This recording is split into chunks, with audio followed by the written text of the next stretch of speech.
I think definitely Black Books has to come into it somewhere because Philippe is a very Dylan Moran kind of character, and we're still all set in an antiquarian bookshop. And I think, although I didn't actively think about it as I was writing it, definitely a little bit of it crept in there, as it's bound to. Shakespeare, I suppose, as well, because of all the references to it, and obviously having a character called Macbeth, which just idea for name just happened, and then I just sort of ran with it. So that was quite interesting. Tom Stoppard as well has to be a large inspiration, purely because I love his writing style, and I think he's one of the finest living playwrights that we've got at the moment. And it's the sort of the combination of being very aware that the play is in itself a play, and at the same time having this sort of naturalness of speech.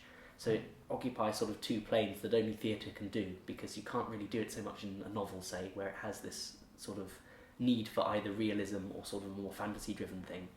You can sort of combine in a play elements of poetry and elements of normal, natural speech. But of course it's very contrived natural speech, because you can't talk normally in a play, because it won't work anymore, because you're addressing an audience, you're not addressing one person.